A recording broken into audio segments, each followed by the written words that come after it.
Hello there you guys, welcome to one of my videos. Gonna be giving you an update on some more transfer news. So, Manchester United have not given up hope on signing Ousmane Dembele on loan. And Fabrizio Romano has said that Ousmane Dembele is still a target for Manchester United. Now, Barcelona's asking price is around £67 million. We inquired about getting him on loan during the summer transfer window. Now, Ousmane Dembele has been at Barcelona now for a good 3 years or so. He has got a contract with Barcelona until 2022. Barcelona got him in a deal worth £135 million from Borussia Dortmund back in 2017. Barca paid around £90 million up front. It recently said that Barcelona paid an extra £4.4 million to Borussia Dortmund. Ousmane Dembele has played over 50 games for Barcelona. He is the age of 23 and he can play on either flank. My only element of concern about him, he is injury prone.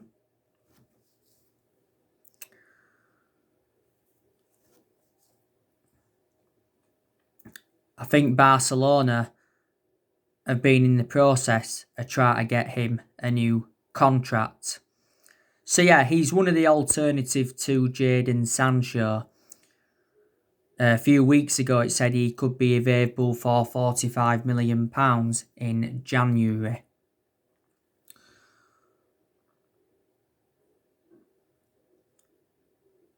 Now, I want to delve into some news on Erling Haaland. So, Michael Zorg has come out and said that Erling Haaland is the future for Borussia Dortmund. So he may not leave next year. Now it says Man United could go in for him next year, and Manchester City have also been interested in him. Now, we missed out on Erling Haaland back in January. And I said it was a shame that we missed out on him because he would have been an Ole Gunnar Solskjaer type signing. Solskjaer knows the player well because Solskjaer was the one that gave Erling Haaland his debut at just the age of 16, and it was at Molde. Back in December, Solskjaer and Ed Woodward met up with Haaland in Norway. But yeah, Dortmund got him. They paid just £17 million for him. He's under contract with Borussia Dortmund until 2024. He does have a £68 million release clause, but that doesn't become active until the summer of 2022. Now, I want to delve into some news on Paul Pogba. So, do you think Paul Pogba's career at Manchester United is over? Paul Pogba has missed our last 2 games. He missed the Başakşehir game and he missed the West Brom game because Solskjaer confirmed that he's had a swollen ankle. So Pogba's only started like 2 of our last 9 games. During the international break, Paul Pogba made a few comments saying that playing for France is a breath of fresh air. He said this season's been the most difficult period in his career, and in general he was talking about his Man United struggles this season. And reflects on them comments, he did receive a lot of criticism. Didier Deschamps, who is the France manager, he was talking a lot about Paul Pogba not so long ago. He obviously said he cannot be happy with his situation at Manchester United for being left on the bench and for playing out of position. And he obviously said that he understands Paul Pogba better than Solskjaer. Now, obviously, Paul Pogba is unhappy at the football club because obviously he's lost his place in the team. Earlier on in the season, we triggered that 1-year extension on his contract.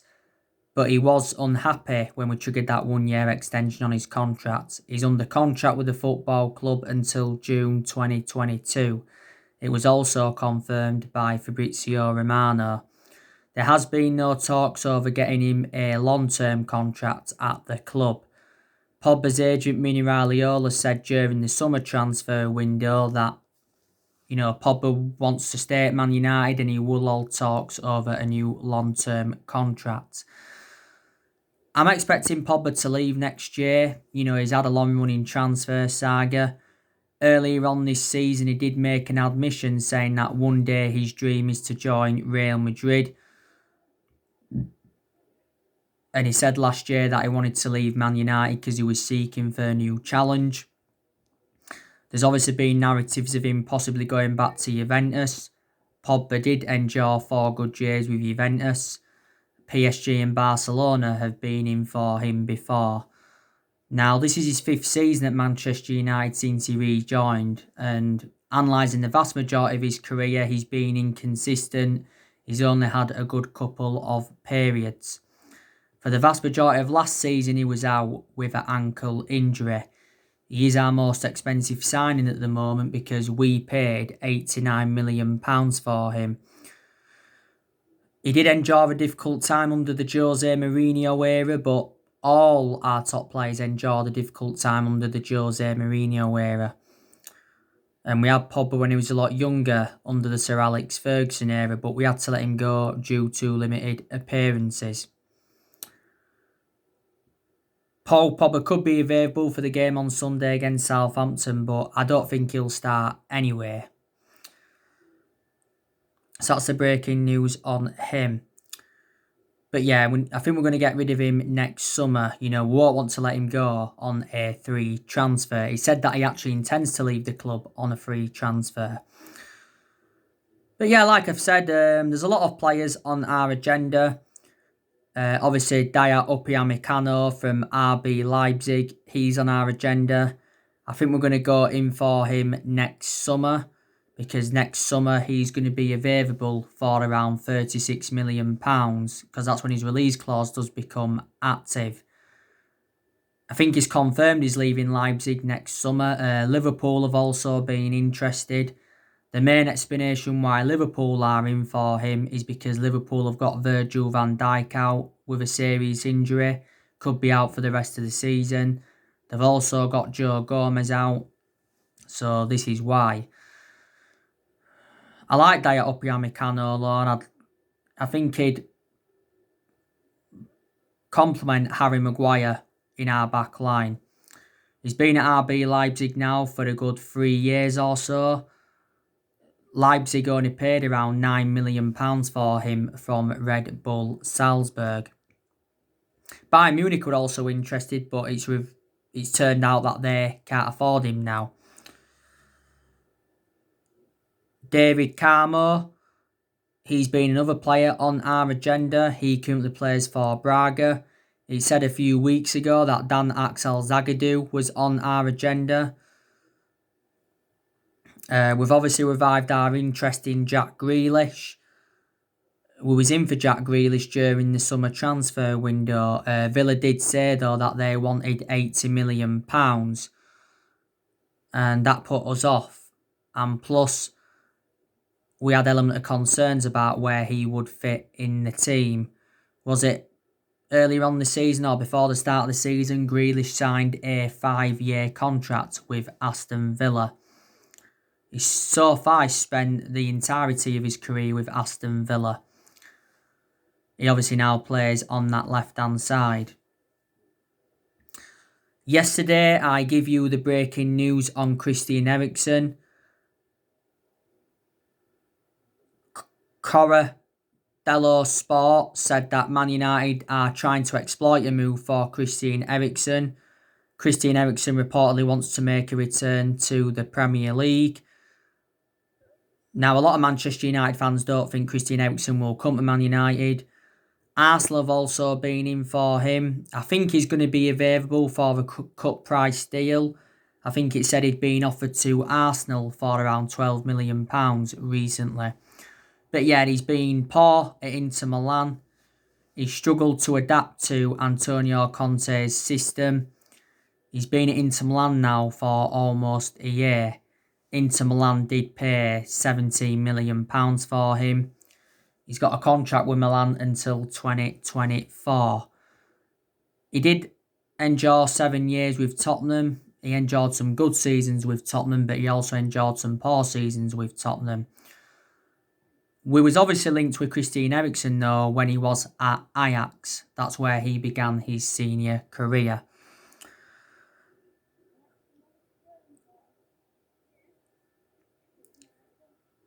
Now, Christian Falk from Build, he came out recently and said that it's very, very likely that Hakan Calhanoglu will join Manchester United next summer. We've obviously been in advanced talks with his agent. I think he's predominantly a winner, around 26 years of age. Atletico Madrid and Juventus have also been interested in him. This got reported out a month ago saying that Man United were interested in Calhanoglu, and it says we was willing to offer him a 5-year contract. He's been at Milan now for a good few years. He's made over 100 appearances in the Serie A. Milan paid around £20 million for him from Bayer Leverkusen. Before he was at Leverkusen he was at Hamburg. And before he was at Hamburg, he was at Karlsruhe.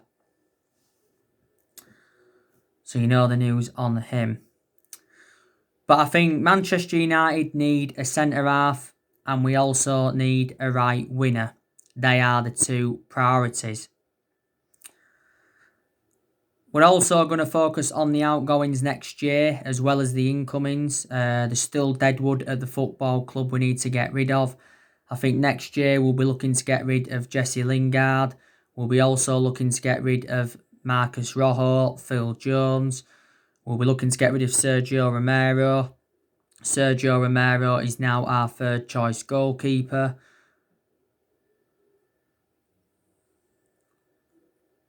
I think Agallo will leave when his loan expires in January.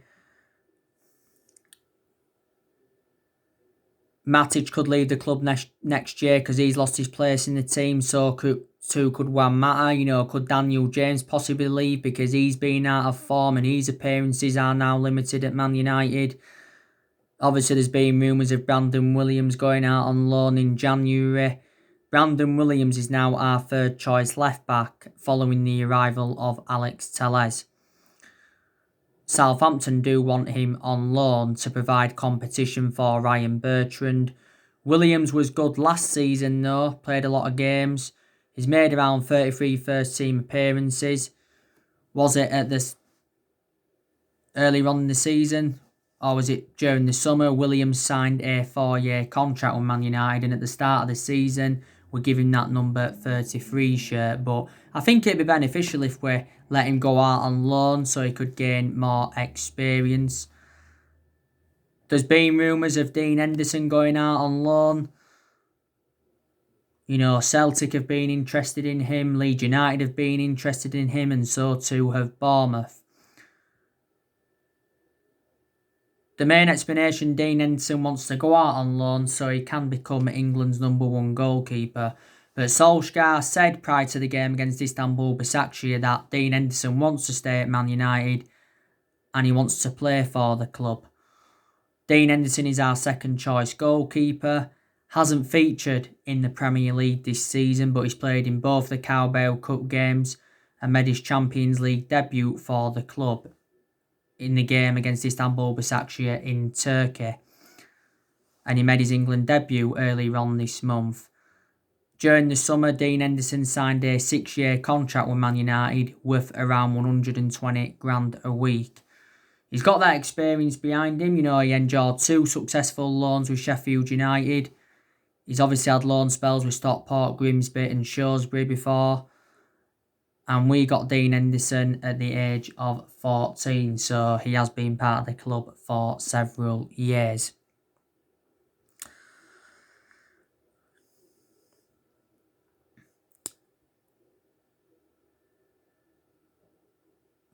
There's a lot of players, though, that we will keep at Manchester United. We'll definitely keep Marcus Rashford. Marcus Rashford's done well this season in a lot of his games. There's been a couple of games where he has looked off the pace. Against West Brom he was quite poor, but I don't think he was fully fit because he did have a shoulder problem, didn't he, Marcus Rashford?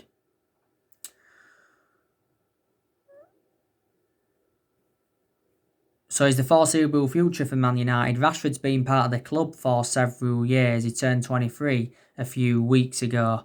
Against Istanbul Başakşehir, we put him on that right wing. And he rarely plays there. Most of the time he plays on that left-hand side. But in general, I think he's more effective out wide than he is centrally. Anthony Martial, I think we'll keep him for at least this season. Anthony Martial was very, very good against Istanbul Başakşehir. He was obviously playing on that left-hand side, and Solskjaer gave his verdict on Anthony Martial's position, and he said he's happy that he's back on that left-hand side. That's where he's more effective. He played a lot centrally last season. Prior to the Istanbul Başakşehir game, though, recently, Martial, struggled, hasn't he? He's had a pretty poor start to the season. Solskjaer explained why Anthony Martial has struggled this season. That's because of the 3-match suspension he had in the Premier League. He did get sent off in our 6-1 defeat to Tottenham, but in reality he shouldn't have been sent off. Martial's enjoyed a good 5 years or so at the football club. He was good last season under Ole, scored around 23 goals, and he was good in his debut season under Louis van Gaal era.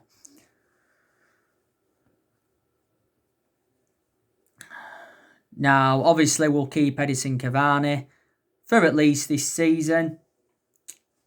I don't know if he's going to see out his contract. When we did get him on a free on deadline day, he signed a 2-year contract with Man United worth around 230 grand a week. I've been very, very impressed with Cavani. Did very, very well against Istanbul Başakşehir. His link-up play was good. He held up the ball well and made some good runs. He made an impact when he came on against West Brom, and he scored his first goal for the football club in the 3-1 win against Everton, and he almost scored with his first touch when he came on against Chelsea. Mason Greenwood, will obviously keep him.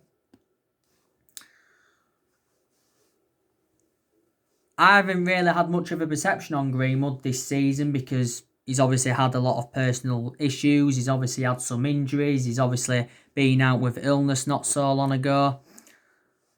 But he's the foreseeable future for Man United. Solskjaer's been defending Mason Greenwood in recent weeks. And he's mentioned that he's enjoyed a fantastic year. This is his second season in the senior squad. Last season was his first season in the senior squad. The start of this season, we give Greenwood that number 11 shirt. He's the 4th Man United player to wear the number 11. And he has got a contract with us until 2023. Greenwood did recently get an assist when he came on against Istanbul Başakşehir. Now, Bruno Fernandes, I think we'll definitely keep him. I think he's the foreseeable future for Man United. Bruno Fernandes is definitely Manchester United's best player. Bruno Fernandes recently scored 2 goals against Istanbul Başakşehir.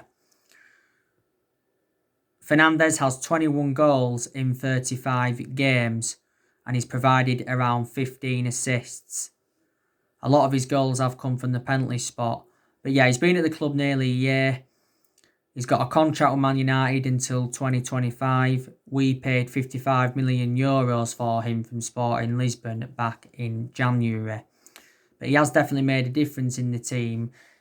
Disregarding Fernandes, we'd be in a worse position than we are in. Solskjaer did say that Bruno Fernandes does need a rest. But it's going to be difficult to see how we would cope without him in the team. Now, obviously, we'll keep Donny van der Beek. Donny van der Beek's done well in the games he's played in.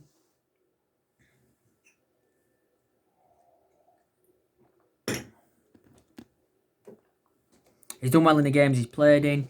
He's been getting his chances in Europe, but he hasn't really had a lot of chances in the league. He's not yet made his full Premier League debut for the football club. So I'm hopeful that he can make his debut for the club against Southampton on Sunday. We paid £40 million for Donny van der Beek from Ajax. He was very, very good against Istanbul Başakşehir, wasn't he? He was playing in a deeper role, and that's his predominant position. He did reveal during the international break that Solskjaer told him to wait and remain patient for his opportunities. Donny van der Beek did make a confession regarding his playing time, saying that he would have loved to have played a lot more at Man United this season. But yeah, he can play in like 3 different roles. You can put him in the number 10, and you can also put him on that right-hand side. We'll also keep Fred. Fred's really, really impressed me this season under Solskjaer. I like the way he's dictated the play. He's showed good attacking intent. He's broke up the play well. Fred received a lot of criticism under the Jose Mourinho era, but Fred never got his opportunities under the Jose Mourinho era. He's been at the club a few years now. We paid £47 million for him from Shakhtar Donetsk, Fred. Scott McTominay, now we'll keep him. I've got my reservations about him. He's enjoyed some good games this season. He has played a lot alongside Fred this season, but I think McTominay is totally contrast to Fred. I don't think he's as good as Fred. Was it just after the first lockdown he signed a 5-year contract with Manchester United?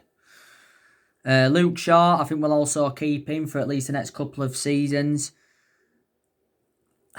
Luke Shaw's improved. My only element of concern about him is injury prone. Luke Shaw is now out with a hamstring injury. He's out for 4 to 6 weeks.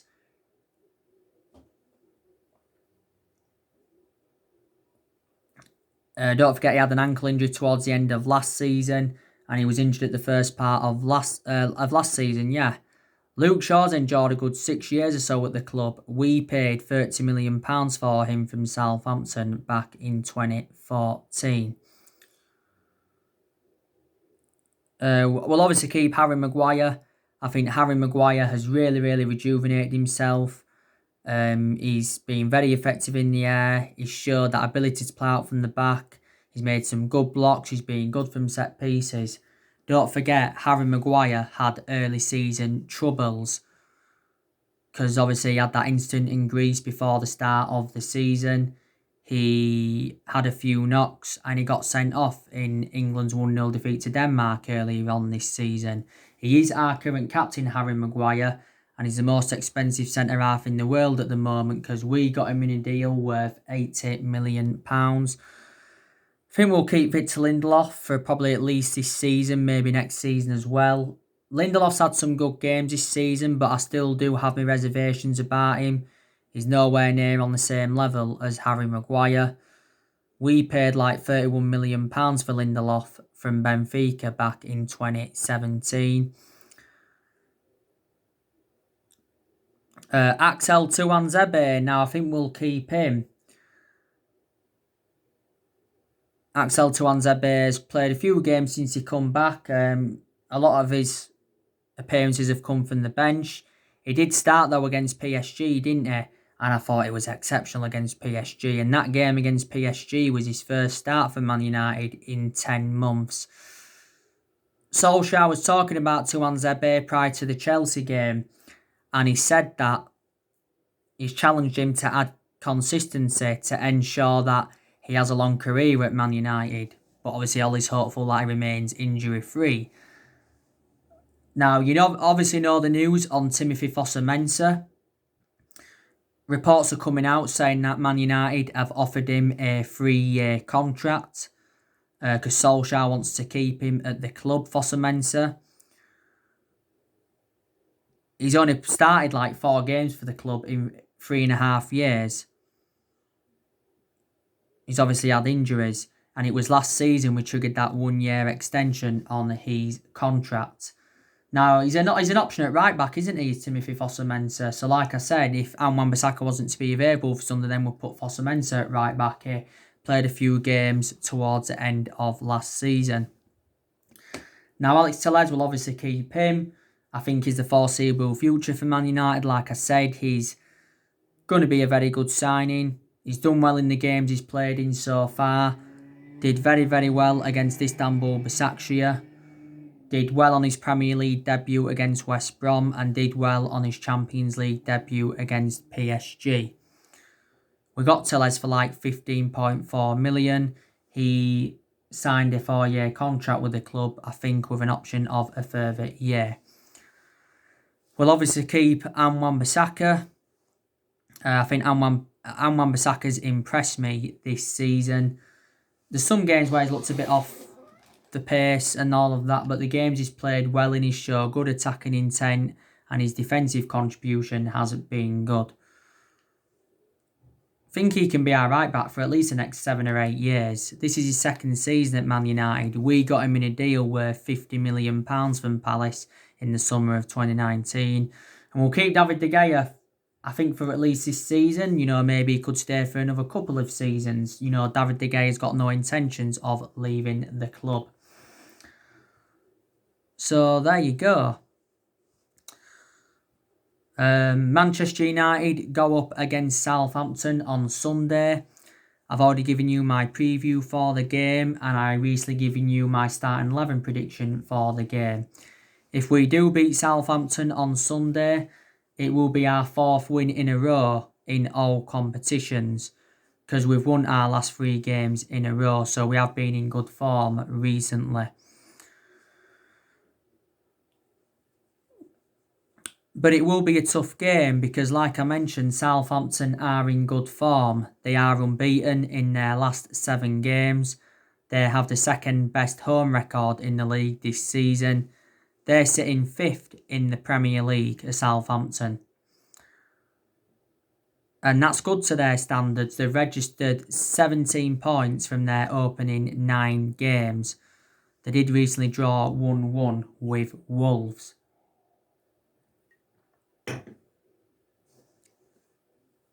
And they've got a good manager in Ralph Hasenhüttl. I've got to give him a lot of credit because he's turned Southampton around. Southampton were very consistent though when they had Pochettino. Pochettino guided them to their highest ever finish in the Premier League era. The fixture at St Mary's last season was 1-1 and the game at Old Trafford was 2-2. Like I said though, Southampton have got some good players in their team. They've obviously got Danny Ings. Danny Ings is one of their key players, and the good news is from a Man United perspective, he's out injured, so he's not going to be available for Sunday. Nathan Redmond, I think, is one of their key players, and he's also out with injury, so I don't think he'll be playing on Sunday. But they've obviously got Obafemi, who's good. They've got Stuart Armstrong, who's good. They've got Theo Walcott, who's good. They got him on loan from Everton. They've got that Che Adams. They've got that Saluso. They've got Romeu.